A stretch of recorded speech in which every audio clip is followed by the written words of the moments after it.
శ్రీ గురుభ్యో నమ. శ్రీ క్రోధినామ సంవత్సరం మాఘమాసం ఫిబ్రవరి నెల రవి సంక్రమణం ఫిబ్రవరి 14 నుంచి మార్చి 13 వరకు ఉన్నటువంటి సంక్రమణలో గోచారము కుంభరాశి వారికి ఎలాగుంది? కుంభానికి అతి ప్రియమైనటువంటి వాడు శనిదేవుడు జన్మలో ఉన్నాడు. జన్మలో ఉన్నాడు. మరి కుంభం వాళ్ళు జన్మలో ఉన్నాడు కదండి, మాకేమైనా ఇబ్బంది కలుగుతుందా? కుంభరాశి వారికి పలుకుబడికి ఎటువంటి దోషం ఉండదు. పలుకుబడైన రాశి కుంభరాశి అంటేనే మంచి రాశి, అని పూర్ణత్వంతో కూడుకున్నటువంటి రాశి. ధనిష్ట 3-4 పాదములు, శతభిషం 1, 2, 3, 4 పాదములు, పూర్వాభాద్ర 1, 2, 3 పాదములు కలిసి కుంభరాశి. ఈ కుంభరాశిలో ఉన్న పవర్ ఏదైతే ఉందో, పూర్ణత్వం ఉందో, ఆ పూర్ణత్వంలో ఉన్నటువంటి నిండుకొండ ఎప్పుడు తొలుగుతుందా? తొనకదు. తన బాధలు ఉన్నప్పటికీ కూడా ఆ బాధలు వ్యక్తం చెయ్యరు అని చెప్తుంది. చలి ప్రభావం ఉంది అని బెదబదలాడు, నేనేమైపోతాను, నా ప్రభావం ఈ గోచారంలో కూడా ధనవంతుడు రావు ఉన్నాడే. మరి శుక్రుడు ఉన్నాడు కదా, యోగకారకుడు. ధనవంతు ఈ ధనాధిపతి ఎక్కడున్నాడు? ఆడికి శుక్రుడి ఇంట్లోనే ఉన్నాడు కదా, పరివర్తనం జరిగింది కదా. అంచేత కుంభరాశి వారికి కొంత మార్పులు సంభవిస్తాయి. రాజయోగాలే వీళ్ళకి. కుంభరాశి వారికి కొంత ఆదాయానికి ఖర్చులు ఉన్నప్పటికీ కూడా ఆదాయానికి లోటు ఉండదు. వీళ్ళు ఎలా తిరుగుతుంటారు, పనికిరాని పనులు కూడా అనవసరంగా కాలయాపం చేస్తున్నారు, డబ్బును వృధా చేస్తున్నారు. ఒకదాని 10 సార్లు తిరుగుతారు. అది ఎందుకు తిరుగుతారో తెలియదు, అలా పాడు చేస్తున్నారు. గోచారం కూడా అలాగే అంటాను నేను. పనికిరాని విషయాలకి, పనికిరాని విధానానికి ఖర్చులు ఎక్కువగా ఉపయోగిస్తున్నారు. కాబట్టి కుంభరాశి వారు జాగ్రత్త. కొద్దిగా పీరియడ్ బాగలేదు అంటే కొద్దిగా మనం నొక్కిపెట్టి ఉంచుకోవాలి. గుప్తంగా ఉన్నట్టుగా అయితే భయం ఉండదు. జాగ్రత్త భయం నాస్తి అంటే జాగ్రత్తగా ఉంటే ఆ భయం అనేది ఉంటుంది. ఆ జాగ్రత్త లేకపోబట్టికి ఆ భయం వెంటాడుతుంది, దుడిసేస్తుంది, గుండె దత్త కొట్టించుకో. జాగ్రత్తగా ఉంటే ఆ భయం మన దగ్గరికి ఎందుకు వస్తుంది? చెప్పింది వింటే. అందుకే గురు తాలూకా ఉపదేశం కావాలి, గురు ధ్యానం కావాలి, భగవంతుడి తాలూకా భక్తి కావాలి. జ్ఞాన సంపదతోనే ఏదైనా సంక్రమిస్తుంది. అందుకే గోచారం కంపల్సరీ మాసవారి ఫలితాలు కానీ, వార ఫలాలు కానీ అది మనం చూసుకోవాలి. ఎలా చెప్పేవాళ్ళు కూడా ఏదో చెప్పేస్తున్నా మీకు తిరగలేదు, కోట్లు సంపాదించేస్తారు, 4 రాశులు కోట్లు సంపాదించేస్తారు. ఇలా 50 సంవత్సరాలు లైఫ్ వేసేస్తున్నారు, 25 సంవత్సరాలు తిరుగులేదని. వాటికి చాలా వింటారు. ఎలాంటి వింటే అలాంటివి కావాలి మీకు. యథార్థం అన్నది తెలుసుకోండి. యథార్థాన్ని తెలుసుకుంటే జాగ్రత్త పడతాం.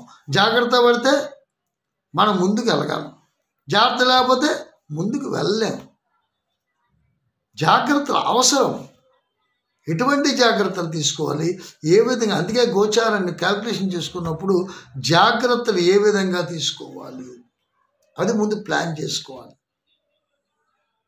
చదువు అవ్వట్లేదండి, మా అమ్మాయి మర్చిపోతుంది, ఏళ్ళు నడిచని ప్రభావం అండి, మతిమరుపు వచ్చేస్తుందండి. మతిమరుపు ఎందుకు వస్తుంది? మెమరీ లాస్ అవుతుందంటే దృష్టిని మళ్ళిస్తున్నారు వీళ్ళు. పిల్లలు ఏం చేస్తున్నారు? ఫోన్ల మీద పెడుతున్నారు. చదువు కంటే వాళ్ళు అనవసరంగా దృష్టి పెడుతున్నారు, అనవసరంగా ఆలోచిస్తున్నారు, ఇది పక్కన పెట్టేస్తున్నారు. మనం ఏదైతే కాన్సన్ట్రేషన్ పెట్టి చదువుకోవాలనే తపన ఉంటుందో దాన్ని పక్కతో పెట్టిస్తే ఇది ఎలాగ అభ్యసిస్తారండి? దీనికి శనిదేవుడు కోపం, ఇదా ఇబ్బంది, వంక.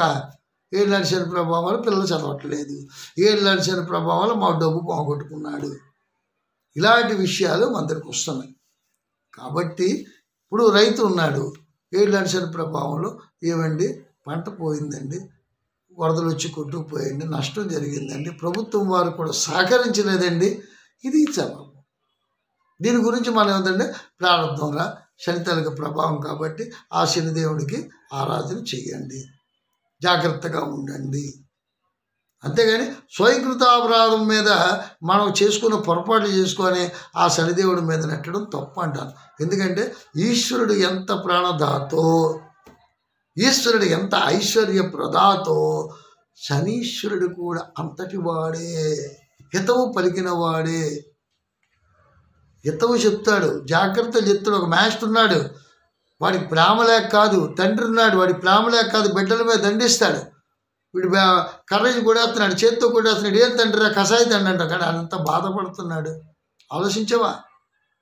నా బిడ్డడు క్రమశిక్షణగా ఉండాలి, వాడు ఏమైపోతాడో అని ఆలోచించేవాడు నీ తండ్రి అయితే, శనిదేవుడు కూడా నా ప్రేమైనటువంటి వ్యక్తి, నా రాశిలో ఉన్నటువంటి వ్యక్తి పాడైపోతున్నాడే, వీడికి సరైన గుణపాఠం చెప్పాలి, సరైనటువంటి వాడి క్రమశిక్షణలో పెట్టాలని ఆలోచిస్తున్నాడు.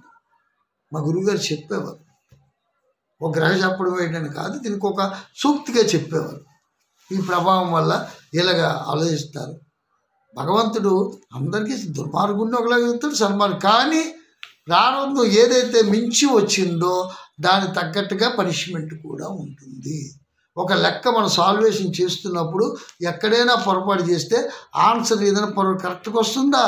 రాదు కదా. ఎక్కడ పొరపాటు చేసామో అది ఎత్తుకు పట్టుకొని దాన్ని క్లారిఫై చేసుకుంటే ఆన్సర్ వస్తుంది. ఆన్సర్ రాదు కదా, నాకు అర్థం కాలేదు కానీ వదిలేస్తే ఆ లెక్క అక్కడితో అవుతుంది. నీ జీవితం కూడా అంతే. కుంభరాశి వారికి చెప్తాను, ఓవర్ కాన్ఫిడెన్స్ వద్దు, పూర్ణత్వంతో ఉంటా. నాకేమి తెలియదు. ఎందుకంటే విద్యార్థులు విద్యలో గొప్పవాళ్ళు, అన్ని రంగాల్లో కూడా సిద్ధవస్తులు. ఎందుకంటే పూర్ణత్వంతో ఉన్నటువంటి వ్యక్తులు, ధనాన్ని కాంక్షించే వాళ్ళు ఇలా ఉన్నారు. కాబట్టి ఇందులో రాజకీయ నాయకులు ఉన్నారు చాలామంది. వాళ్ళు ఎంతోమంది డెవలప్మెంట్ అయిపోయారు, శక్తివంతులు అయిపోయారు. కానీ ఏళ్ళనాటి శని ప్రభావంలో కొన్ని జాగ్రత్తలు అవసరము. ఆ జాగ్రత్తలు మీరు దైవాన్ని ఆరాధించండి.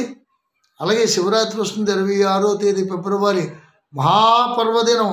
అభిషేక ప్రియుడు, కోరిన వరాలన్నీ ఇస్తాడు, శని దోషాన్ని నివారణ చేస్తాడు. కాబట్టి ఆయన అభిషేకం చేసి ఆయన ఆశీర్వాదం పొందండి. మళ్ళీ మరి వచ్చేతో ముందుకు వస్తాను. అంతవరకు సెలవు. ఓం శాంతి.